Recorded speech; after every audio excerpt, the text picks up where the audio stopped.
বন্ধুরা, আজ বার হলাম এক নতুন ভিডিও নিয়ে, এক নতুন রহস্য উন্মোচন করতে। বন্ধুরা, আজকাল ইউটিউব খুললেই দেখতে পাবেন বর্ধমানের কৃষ্ণকালী মায়ের অসংখ্য ভিডিও। এই মন্দিরের কৃষ্ণকালী মা ও মায়ের পরম ভক্ত মঙ্গলা মায়ের মাধ্যমে অনেক মায়ের ভক্ত বিভিন্নভাবে উপকৃত হয়েছেন। এই ঘটনাটি কতটা সত্য সেই রহস্য উন্মোচন করতে আমরা যাচ্ছি। আশা করি এই রহস্য উন্মোচনের জন্য আপনারাও শেষ পর্যন্ত আমাদের পাশে থাকবেন। বন্ধুরা, কাটোয়া থেকে বর্ধমান লোকাল ট্রেন ধরে আমরা চললাম মায়ের মন্দিরে। তাহলে আসুন যাওয়া যাক মায়ের মন্দির। ট্রেনটি ছাড়লো কাটোয়া থেকে 8টা 50 ট্রেনটি ব্যাপক ভিড় ছিল। যাই হোক, আমরা বসার জায়গা পেলাম। যেতে যেতে এক অন্ধ শিল্পীর কণ্ঠে শুনতে পেলাম এক অনবদ্য গান। শুনুন সেই গানটি।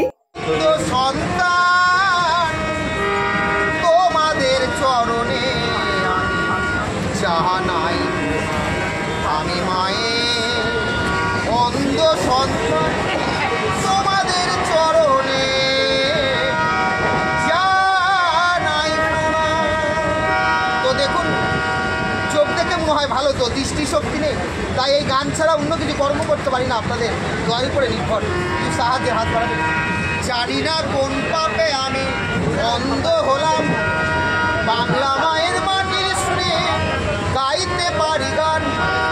জানি না কোন পাপে আমি অন্ধ হলাম, বাংলা মায়ের মাটির সুরে গাইতে পারি গান। যার চোখ নাই, যার কিছুই নাই, চোখ নাই যার কিছুই নাই, সবই অন্ধকার।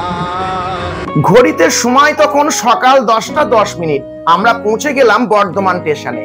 সেখান থেকে টোটো ধরে চললাম হ্যাচারি রোড, শ্রীপল্লী নন্দনকানন। এই ঠিকানাটি বললেই বর্ধমান স্টেশন থেকে যে কোনো টোটো বা অটো আপনাকে পৌঁছে দেবে মায়ের মন্দিরে। ভাড়া মাথা পিছু 30 টাকা। স্টেশন থেকে যে যা পারে ভাড়া নেয় 50 টাকা 40 টাকা, কিন্তু আমার একটাই রেট 30 টাকা। 30 টাকা পার মাথা, 30 টাকা। হ্যাঁ, 30 টাকা বর্ধমান স্টেশন থেকে 30 টাকা। হ্যাঁ, বর্ধমান স্টেশন থেকে এই কৃষ্ণকালী মন্দির 30 টাকা। এবার 31 টাকাও না, 29 টাকাও না, ফিক্সড রেট 30 টাকা। টোটো থেকে নেমেই দেখলাম প্রচুর দোকানদার তাদের পসরা সাজিয়ে বসে আছে। চলুন জেনে নেই এখানে এমন কি রহস্য রয়েছে। জয় মা কৃষ্ণকালী জয়, মঙ্গলা মায়ের জয় মা। আমাদের এখানে ফুল পাবেন দাদা ভাই, আকন্দ ফুল, নীলকণ্ঠ ফুল, সাদা ফুল এবং মোটুক পাবেন। আমাদের কৃষ্ণকালী মায়ের মোটুক, কৃষ্ণর মোটুক, আমাদের শিবের মালা পাবেন, আলতা, সিঁদুর, মোমবাতি, ধূপকাঠি। আমাদের মায়ের কাছে যারা আসে খালি হাতে কেউ ফিরে যায় না, খালি হাতে আসবে, ভরা হাতে যাবে আমাদের মায়ের কাছে। আমাদের মায়ের এত কাজ দাদা। বন্ধুরা, তাহলে এগিয়ে যাই মায়ের মন্দিরের দিকে, সেখানকার পরিবেশ প্রত্যক্ষ করি। মন্দিরে এসে দেখলাম তখনও মঙ্গলা মা আসেননি, কিন্তু প্রচুর ভক্ত অপেক্ষা করছেন। সকল ভক্তই দূর দূরান্ত থেকে এসেছেন মায়ের কাছে। মঙ্গলা মা আসার আগে আমরা কয়েকজন ভক্তের কাছ থেকে জানতে পারলাম মায়ের আশীর্বাদে তাদের পরিবারের বিভিন্নভাবে মঙ্গল হয়েছে। কোথা থেকে এসেছেন? কামারপুর জয়মাটি থেকে এসেছি। আপনি কি প্রথমবার? এই প্রথমবার ছবি দেখে আমাদের খুবই ভালো লেগেছে। আমার প্রচণ্ড মায়ের কাছে আসার জন্যে আগে থেকে আমি ছবি দেখে আমার খুব মন ভালো লেগেছে। আমি এই প্রথমবার এলাম। আপনার নাম? চিন্ময় সাঁই। আপনি প্রথমবার এসেছেন? না, এটা নিয়ে 10 বার। 10 বার আসছেন? এখানে যে এত পেশেন্ট এবং এত মায়ের কাছে আসছেন, যে আসছেন তিনি খালি হাতে ফিরে যাচ্ছেন।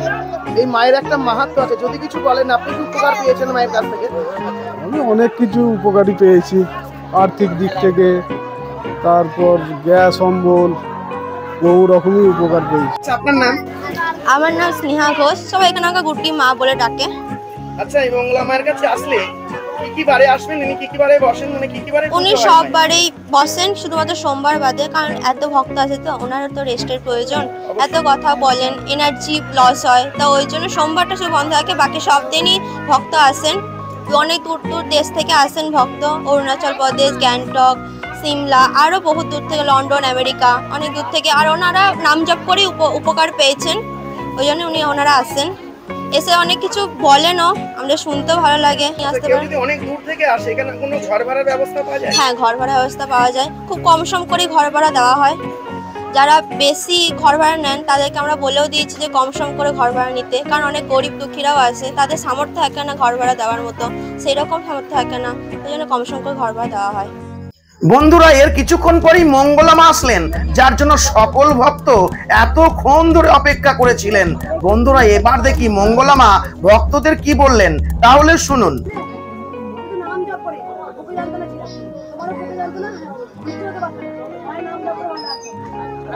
এই দুই ভক্ত জানালেন কৃষ্ণকালী মায়ের নাম জপ করি তাদের বুকের যন্ত্রণা ভালো হয়ে গেছে।